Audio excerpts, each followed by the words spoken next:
Sir ನೀವು diamond ಬಿಸ್ನೆಸ್ಗೆ ಹೆಂಗೆ entry ಆದ್ರಿ, ಹೆಂಗೆ ಎಂಟರ್ ಕೊಟ್ರಿ? ಮೊದಲಿಂದಾನೇ ಅಯ್ಯೋ ಅದೊಂದು ದೊಡ್ಡ ಇದು ಮೇಡಮ್. ಅದು ಕಾಲೇಜ್ಗೆ ಹೋಗ್ಬೇಕಾದ್ರೆ ನಾನು ಕಾಲೇಜಲ್ಲಿ ಹಾಗೆ ನಮ್ಮ ಫ್ರೆಂಡ್ ಒಬ್ರು ಸಿಕ್ಕಿರು ಬಾಂಬೆರು, ಅವ್ರ ಜೊತೆ ಸೇರತ್ಲಿಗೆ ಹೋಗ್ಬಿಟ್ಟೆ. ಆಗ ಶರಾವತಿ ಎಕ್ಸ್ಪ್ರೆಸ್ ಅಂತ ಇತ್ತು ಸಕಲೇಶ್ಪುರದಿಂದ. ಮನೆಗೆ ಹೋಗಲೇ ಇಲ್ಲ, ಬುಕ್ಸ್ ಎಲ್ಲ ಕಾಲೇಜ್ಗೆ ಹೋಗ್ಬೇಕಾದ್ರೆ ತಗೊಂಡೋಗಿ ಅಲ್ಲಿ ಕ್ಯಾಂಟೀನಲ್ಲಿ ಎಷ್ಟೊತ್ಲೆ ಹೋಗಿದೆ. ಸೆಕೆಂಡ್ ಪಿ ಸಿ ಓದ್ತಾ ಇದ್ದೆ ಆಗ ನಾನು. ನಮ್ಮ ಎಷ್ಟ್ಲೂರು ಅಂತ ಸಕಲೇಶ್ಪುರ ತಾಲೂಕು, ಅದು ಸಕಲೇಶ್ಪುರ ತಾಲೂಕು ಎಷ್ಟ್ಲೂರು ಹೋಬ್ಳಿ ಅಂತದೆ. ಅಲ್ಲಿ ಎಷ್ಟ್ಲೂರು ಕಾಲೇಜ್ಗೆ ಹೋಗ್ಬೇಕಾದ್ರೆ ಒಬ್ಬ ಬಾಂಬೆಯಲ್ಲಿ ಸಿಗ್ದ ಒಬ್ಬ ಹುಡುಗ, ಬರ್ತೀಯಾ ಸುರೇಶ್ ಅಂತ ಕೇಳ್ದ. ನನ್ನ ಹೆಸರು ಸುರೇಶ್ ಅಂತ. ಅವಾಗ ಸರಿಯಪ್ಪ ನಾ ಬರ್ತೀನಿ ಅಂದರೆ ಕ್ಯಾಂಟೀನಲ್ಲಿ ಬುಕ್ಕೆಲ್ಲ ಎಸ್ಬಿಟ್ಟು ಸೀದಾ ಹೋಗಿದೆ ಮುಂಬೈ ಶರಾವತಿ ಎಕ್ಸ್ಪ್ರೆಸ್. ಹೋಗಿ ಅತ್ಲಾಗೆ ಅವನು ಬಿಟ್ಟು ಹೋದ. ಆಮೇಲೆ ಲಾಸ್ಟ್ಗೆ ಎಲ್ಲೆಲ್ಲೋ ಏನೇನೋ ಮಾಡಿ ಅತ್ಲಾಗಿ ಡೈಮಂಡ್ ಲೈನ್ ನೋಡಿ ನಮ್ಮ ಹಣೆಯಲ್ಲಿ ಏನು ಬರ್ದಿರುತ್ತೆ ಅದಾಗುತ್ತೆ. ಅಂದರೆ ಸ್ಟಾರ್ಟಿಂಗ್ ನಿಮಗೆ ಇನ್ವೆಸ್ಟ್ಮೆಂಟ್ ಎಲ್ಲ ಕಷ್ಟ ಆಗಿರುತ್ತಲ್ಲ? ಇಲ್ಲ ಮೇಡಮ್, ನಾನು ವರ್ಕರು. ನಾನು ಫಸ್ಟ್ ಮುಂಬೈಲಿ ಹೌದು, ನಾನು ಒಂದೇ ಜೊತೆ ಬಟ್ಟೆಲಿ ಹೋಗಿದ್ದು. ನಾನಲ್ಲಿ ಬೆಳಿಗ್ಗೆ ಒಂದು ಕಂಪ್ನಿಗೆ ಸೇರಿದಾಗ ಬೆಳಿಗ್ಗೆ ಎದ್ದು 7 ಗಂಟೆಗೆ ಬಂದ 4 ಅವ್ರದ್ದು ಫ್ಯಾಕ್ಟ್ರಿ ಆಫೀಸ್ ಇತ್ತು, ರೂಮ್ ಇತ್ತು ವರ್ಕರ್ದು. ಎಲ್ಲ ಕಸ ಹೊಡೆದದೆಲ್ಲ ಒರೆಸ್ಬಿಟ್ಟು ಎಲ್ಲ ಕ್ಲೀನ್ ಮಾಡಿ ನಾನು ಅಷ್ಟು ತುಂಬ ಸ್ಟ್ರಗಲ್ ಪಟ್ಟೆ ನಾನಾಗ. ಆ ಸಾಹುಕಾರರು ಕೊಡ್ತಿದ್ದದ್ದು ಅವ್ರದ್ದು ಸೊಂಟದ್ದು 86-90 ಸೊಂಟ, ನಂದು ಚಿಕ್ಕದು 34. ಅಷ್ಟು ದೊಡ್ಡ ಪ್ಯಾಂಟು ಅಲ್ಲ 38-40 ಸೈಜ್ ಬರುತ್ತಲ್ಲ ದೊಡ್ಡದು, ಅದು ದಾರ ಕಟ್ಕೊಳ್ತಿದ್ದೆ. ಆ ರೀತಿ ನಾನು 89 ಬೊಂಬೆ ಹೋಗಿದ್ದೆ ನಾನು. ಆಮೇಲೆ ಅದರಿಂದನೇ ಎಲ್ಲ ಕಲ್ತ್ಕೊಂಡು? ಇಲ್ಲ ನಾನು ವರ್ಕ್ ಮಾಡ್ಕೊಂಡೇ ಇದ್ದೆ ನಾನು.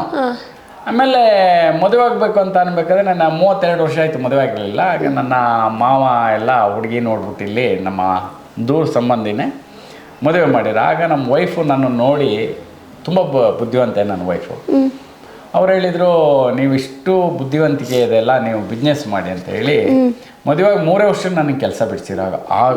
ಆಗ ನೋಡಿ ಮೇಡಮ್, ನಾನು 2003ರಲ್ಲಿ ನನಗೆ 32,000 ರೂಪಾಯಿ ಸಂಬಳ ಇತ್ತು.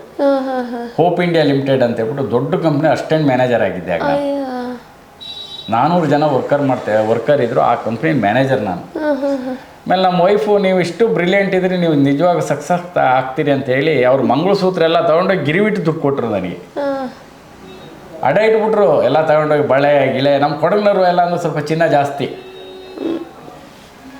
ಎಲ್ಲ ಅಡ ಇಟ್ಟು ದುಡ್ಡು ಕೊಟ್ಟರು. ಆಮೇಲೆ ನಾನು ಸಹ ಅದಕ್ಕೆ ಫಲವಾಗಿ ನಾನು ಡೇ ನೈಟನ್ನು ಶ್ರಮ ವಹಿಸಿ ದುಡಿಬೇಕಾದ್ರೆ ಬಿಸ್ನೆಸ್ ಮಾಡ್ತಾ ಮಾಡ್ತಾ ಮಾಡ್ತಾ ಮಾಡ್ತಾ ಐಡಿಯಾ ಸಿಕ್ತು. ಆಮೇಲೆ ನನ್ನ ಮಗದಿರು 2 ಇದ್ದಾರೆ. ಒಬ್ಬ ಮಗ ಮುಂಬೈಲಿ, ಇಲ್ಲಿ ಒಬ್ಬ ಮಗು ಬೆಂಗಳೂರಲ್ಲಿ ಮಾಡ್ಕೊಡೋಣ ಅಂತ ಹೇಳಿ ಇಲ್ಲಿ ಬೆಂಗಳೂರಿಗೆ ಬಂದಿದ್ದ ನಾನು. ಬೆಂಗಳೂರಲ್ಲಿ ಬಂದು ಒಂದು ಮದುವೆಗೆ ಬಂದಾಗ ಹೋಗಿ ಏನೋ ಒಂದು ಗಿಫ್ಟ್ ಕೊಡೋಕೆ ಪರ್ಚೇಸ್ ಮಾಡೋಕ್ಕೆ ಹೋದಾಗ ಅದೇ 50,000 ರೂಪಾಯಿ ಡೈಮಂಡ್ ಅವ್ನು 2 ಲಕ್ಷ ರೂಪಾಯಿ ರೇಟ್ ಹೇಳ್ಬಿಟ್ಟ. ನನಗೆ ಆಗಲೇ ಆಶ್ಚರ್ಯ ಆಯ್ತು, ರೀ ಇಷ್ಟೊಂದು ಇದೆಯಾ? ಮತ್ತು ಇನ್ನೊಂದು ಶಾಪ್ಗೆ ಹೋದಾಗ ನೋಡಿದಾಗ ಅಲ್ಲೂ ಸ್ವಲ್ಪ ವ್ಯತ್ಯಾಸ, ಇನ್ನೊಂದು ಶಾಪ್ಗೆ ಅಲ್ಲೂ ವ್ಯತ್ಯಾಸ ಇದೆ. ಇಲ್ಲಿ ಏನಾದರೂ ನಾವು ಮಾಡಬೇಕು ಬಿಸ್ನೆಸ್. ನಾನು ಕನ್ನಡದವನಾಗ ನಾನು ಯಾಕೆ ಮಾಡಬಾರ್ದು ಇದರಲ್ಲಿ? ಔಟ್ ಆಫ್ ಸ್ಟೇಟ್ನವ್ರು ಬಂದು 5-5 ಮಾಳಿಗೆ 6-6 ಮಾಳಿಗೆ ಬಿಲ್ಡಿಂಗ್ ಕಟ್ಕೊಂಡು ಬೆಳೆಸ್ತಾ ಇದ್ದಾರೆ. ನಮ್ಮ ಕನ್ನಡದವ್ರು ನನ್ನನ್ನು ಯಾಕೆ ಬೆಳೆಸಲ್ಲ? ಆನ್ಲೈನಲ್ಲಿ ನಾನು ಎಲ್ಲರಿಗೂ ಹೇಳ್ತೀನಿ ಇದಿದೆ ಬನ್ನಿ, ನಾನು ಕೂಡ ಡೈಮಂಡಿಗೆ ಗ್ಯಾರಂಟಿ. ನಮ್ಮ ಊರಿದು ಸೋಮವಾರಪೇಟೆ, ಇಲ್ಲೇರೇ ನಾವು ಲೋಕಲ್ಲು, ಬೇರೆ ಊರಲ್ಲ. ನಾವೆಲ್ಲೂ ಬಿಟ್ಬಿಟ್ಟು ಓಡ್ ಹೋಗಲ್ಲ ಇಲ್ಲೆಲ್ಲುವೆ. ಔಟ್ ಆಫ್ ಸ್ಟೇಟ್ನವರು ಅಲ್ಲಿ ಹೊರಗಡೆಯವ್ರ ಮೇಲೆ ಭರವಸೆ ಇಡ್ತಾರೆ, ನನ್ನ ಮೇಲೆ ಕನ್ನಡದ ಮೇಲೆ ಭರವಸೆ. ನಾವು ಕನ್ನಡದವ್ರು ಖಂಡಿತ ಇಡ್ತಾರೆ, ನಂಗೆ ಭರವಸೆ ಇದೆ. ಇವತ್ತಲ್ಲ ನಾಳೆ ನಾವು ಗ್ಯಾರಂಟಿ ಇದು ಒಂದಲ್ಲ ನೆಕ್ಸ್ಟ್ ಡೈಮಂಡ್ ಇಂಥದ್ದು 10 ಶಾಪ್ ಮಾಡಬೇಕು, ಇಲ್ಲೂ ಮಾಡಬೇಕು, ಔಟ್ ಆಫ್ ಸ್ಟೇಟಲ್ಲೂ ಮಾಡಬೇಕು. ನನ್ನ ಟೀಮ್ನವ್ರು ಎಷ್ಟು ಪ್ರಯತ್ನ ಪಟ್ಟು ಬೆಳೆಸ್ತಾರೆ, ಅವ್ರಿಗೂ ಫ್ಯೂಚರು ನನಗೂ ಫ್ಯೂಚರ್ ಇದೆ.